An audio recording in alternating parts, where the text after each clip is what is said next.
സ്വാതന്ത്ര്യദിനത്തിൽ bus കാത്തിരിപ്പ് കേന്ദ്രം നാടിനായി സമർപ്പിച്ചു. ഉളിയന്നൂരിലെ അച്ചാറിൻ്റെ ചായക്കട എന്നറിയപ്പെടുന്ന അഷ്റഫിൻ്റെ ചായക്കടയിൽ ദൈനംദിനം ചായ കുടിക്കാൻ എത്തുന്നവർ ഒരു കൂട്ടായ്മ ഉണ്ടാക്കിയിരുന്നു.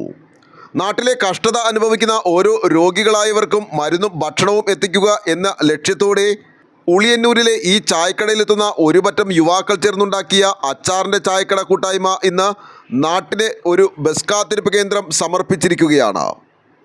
മഴക്കാലങ്ങളിൽ സ്കൂൾ ബസ് കാത്തിരിക്കുന്ന കുട്ടികൾക്കും രക്ഷിതാക്കൾക്കും വാഹനങ്ങൾ എത്തുന്നതുവരെ മഴയും വെയിലിൽ നിന്നും രക്ഷ നേടുന്നതിനായി ബസ് കാത്തിരിപ്പ് കേന്ദ്രം സ്വാതന്ത്ര്യദിനത്തിൽ നാടിനായി സമർപ്പിച്ചു.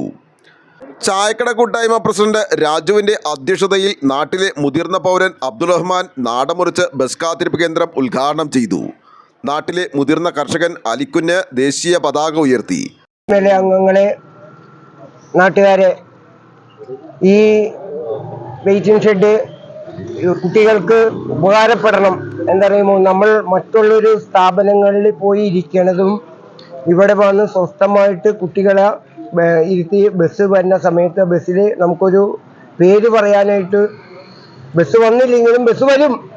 നമുക്ക് അടുത്ത നമ്മുടെ പാലമ്പണിയൊക്കെ പൂർത്തീകരിച്ച് ബസ് വരും. അതിൻ്റെ മുന്നോടിയായിട്ട് ഞങ്ങൾ എല്ലാ ജനങ്ങളുടെയും സഹായം കൊണ്ട് ഞങ്ങൾ ഈ 15 അംഗ കമ്മിറ്റികൾ മെമ്പർമാർ കൂടി ഞങ്ങളെ നാട്ടുകാരും സഹായിച്ച് എല്ലാവരും സഹായിച്ച് കാരണം കൊണ്ട് ഞങ്ങൾക്ക് ഇങ്ങനെ ഒരു ആഗസ്റ്റ് 79 സ്വാതന്ത്ര്യദിനത്തോടനുബന്ധിച്ച് ഈ പരിപാടി നടത്താൻ പറ്റിയ വലിയൊരു സംരംഭമാണ് നിങ്ങളിവിടെ ഉളിയന്നൂരിലെ ജനങ്ങൾക്ക് വേണ്ടി ചെയ്തത് എന്ന് എനിക്ക് തോന്നുന്നു. കാരണം ആദ്യമായാണ് ഒരു വെയിറ്റിംഗ് ഷെഡ് ഇങ്ങനെ ഒരു കൂട്ടായ്മ ഇവിടെ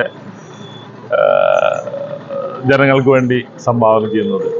എന്തായാലും 79ാം സ്വാതന്ത്ര്യദിനം ആഘോഷിക്കുന്ന ഈ വേളയിൽ ഉണ്ടാകട്ടെ എന്ന് ആശംസിക്കുന്നതോടൊപ്പം ward member Siyad Parambathodath Elookkara society president P A Babu, കൂട്ടായ്മ സെക്രട്ടറി മുഹമ്മദ് സജിൻ, NP അബ്ദുൽ ജലീൽ, ഷിഹാബ് ഉളിയന്നൂർ, കൂട്ടായ്മ ട്രഷറർ സൽമോൻ, കുഞ്ഞു മുഹമ്മദ് മൂപ്പുകണ്ടത്തിൽ, അൻസാരി ബഷീർ എന്നിവർ ആശംസകൾ അർപ്പിച്ച് സംസാരിച്ചു.